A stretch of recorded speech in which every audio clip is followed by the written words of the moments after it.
Hello everyone, welcome back to all of you in my YouTube channel Sandhya Ki Classes, and my name is Sandhya. And friends, if you are new over here, so please do subscribe my channel and hit the bell icon. In this video, I am going to share with you some daily use English sentence and structure. So without further any delay, let's start the video. तो चलिए video की शुरुआत करते हैं और देखते हैं आज का सबसे पहला सेंटेंस क्या है. The first sentence is, by the term you are with me, nobody can touch me. जिसका हिंदी अर्थ होता है कि जब तक तुम मेरे साथ हो कोई भी मुझे छू नहीं सकता. Next sentence is, by the term you want to stay here you could.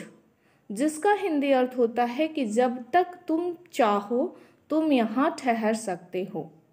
जब तक तुम चाहो तुम यहाँ ठहर सकते हो. By the term you want to stay here you could, यानी कि जब तक तुम चाहो.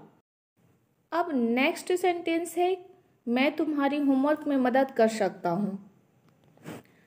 तब तक तुम समस्या को स्पष्ट रूप से समझाओ. I can help you with your homework as long as you explain the problem clearly. Clearly मतलब स्पष्ट रूप से. क्लियरली मतलब स्पष्ट रूप से. आई कैन हेल्प यू, मैं तुम्हारी मदद कर सकता हूँ. किस चीज़ में? विद योर होमवर्क, तुम्हारे होमवर्क में मैं तुम्हारी मदद कर सकता हूँ. आइए जानते हैं कि एज टाइम गोज ऑन का प्रयोग कहाँ करते हैं.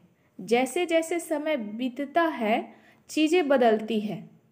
तो जैसे जैसे शब्द आए तो यहाँ पर हम एज टाइम गोज ऑन कहेंगे. जैसे जैसे समय बीतता है के लिए हम एज टाइम गोज ऑन का प्रयोग करते हैं. क्या करते हैं? एज टाइम गोज ऑन का प्रयोग करते हैं. As time goes on things change, चीज़ें बदलती है. चीज़ें क्या होती है? बदलती है. अब अगला सेंटेंस है कि सिंस का प्रयोग हम कहाँ करेंगे, अगले सेंटेंस में हम जानेंगे. चूँकि के लिए हम सिंस का प्रयोग करते हैं. चूँकि आप जल्दी आ गए हैं तो क्या आप मुझे सेटअप करने में मदद कर सकते हैं. तो क्या आप मुझे सेटअप करने में मदद कर सकते हैं. Since you have come here yearly can you help me setup. तो यहाँ चूँकि शब्द के लिए हमने सिंस का प्रयोग किया है. क्या किया है? चूँकि शब्द के लिए हमने सिंस का प्रयोग किया है. चूँकि सिंस आप जल्दी आ गए हैं, you have come here yearly. Yearly means होता है जल्दी. तो क्या आप मुझे सेटअप करने में मदद कर सकते हैं. Can you help me setup. तो क्या आप मुझे सेटअप करने में मदद कर सकते हैं. Since you have come here yearly can you help me setup.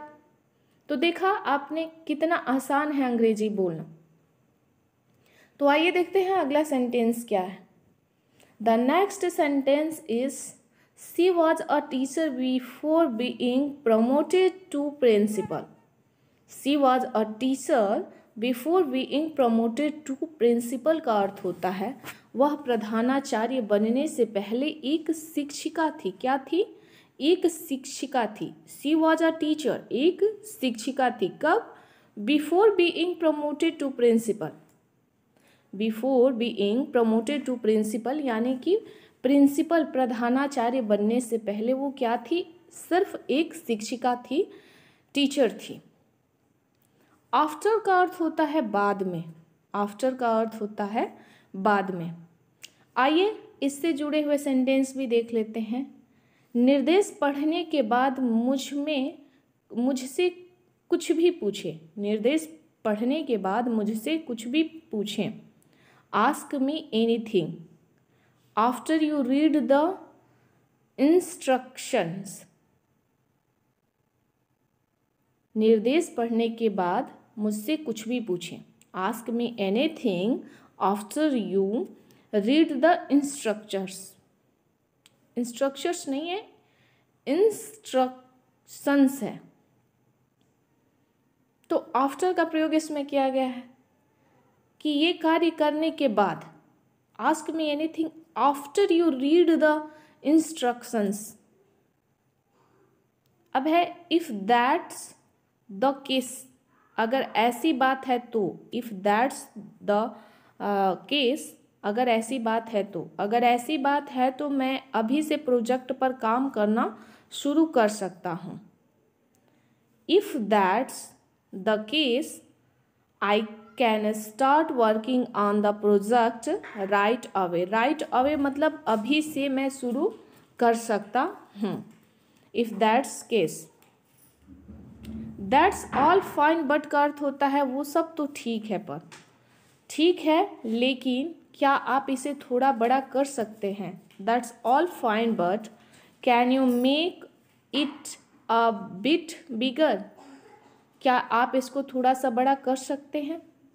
ठीक है लेकिन आईडी लाना ना भूलें। That's all fine but don't forget to bring an ID. ठीक है, that's all fine but don't forget होगा।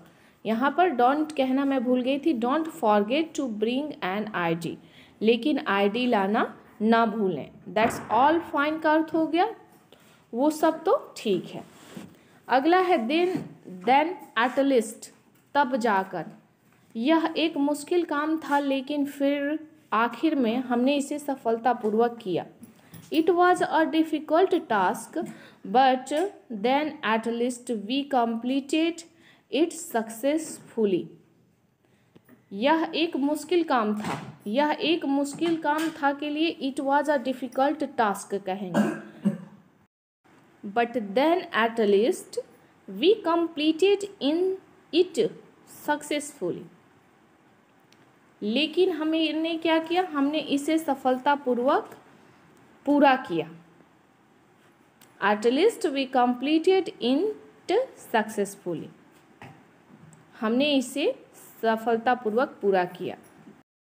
If you like my video, then please like, subscribe and share. Thanks for watching my video.